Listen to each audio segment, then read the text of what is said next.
Hello, this is Mark Wavell from Equipping Ministries International, and I'm going to try to squeeze our last 2 amazing weeks into a few minutes so you can get a taste of what God did when we went to Kenya. Before we even left, God was telling our team about how He wanted to bring the type of healing and restoration that's spoken of in Isaiah 61, binding up the brokenhearted, proclaiming freedom to the captives, comforting those who mourn, giving a crown of beauty, the oil of gladness and garments of praise, rebuilding ancient ruins, and planting oaks of righteousness to display His splendor. And He was really clear. He was determined to have His way.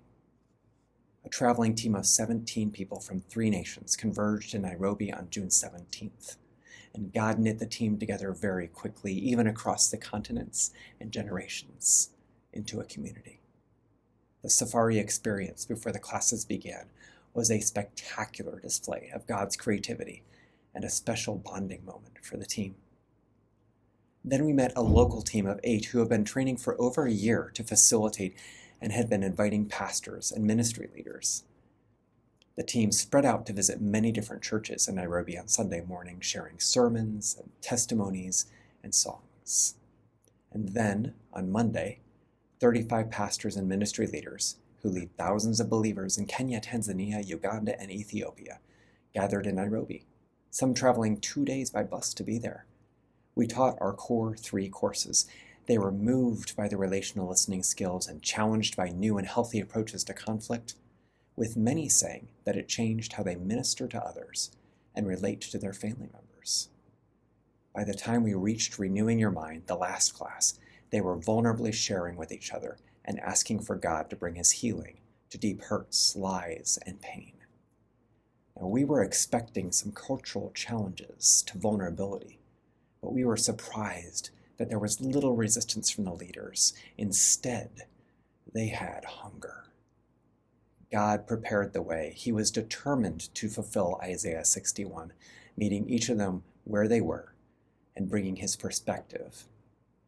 He showed us how to lead the way with humility, vulnerability, connectedness.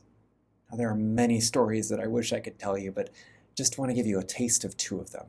There was an older pastor who bore the emotional scars of his family, speaking painful and demeaning words over him for years, embedding it deep into him. After going through a heart chart, God had spoken healing and refreshing to those torn places in him, and the smile on his face was an unmistakable witness to what God did. There was also a young man who had a music and youth ministry that was thriving, but his family and fellow leaders in his church repeatedly crushed him with false accusations, and he had stopped ministering. He was struggling to trust anyone in any church again, and he even had suicidal thoughts. After some personal ministry time, God directly answered his deepest hurts and provided a beautiful, healing salve. The lightness was radiating from him, and God birthed a new song in him. It's a moment I will never forget. These are just some brief examples. These people came hungry. God spoke, and they received His words of life. God seems to be preparing the way for us to return in the future. Students were talking about others they can invite next time, and after the classes, many students stayed for an additional session to prepare them to be facilitators in the future, so even more can come. A few of us also led an impactful couples seminar for 50 people, where the couples listened, reflected, and talked about topics often left unaddressed. They connected at the heart level. While it was a brief seminar, we heard from many that they were pledging to continue the conversations with the new tools they had learned. Our team was also learning and growing. God was giving us confidence and boldness, removing fears and building our faith. We absorbed some amazing things from our family in East Africa: joy in the midst of any circumstance, warmth and genuineness, and deep community connection, which we simply don't have here in the United States. I believe we faithfully did what God wanted us to do, put the lamp He has given us on a stand to bring His light to the people we served. God brought revelation and restoration to His people.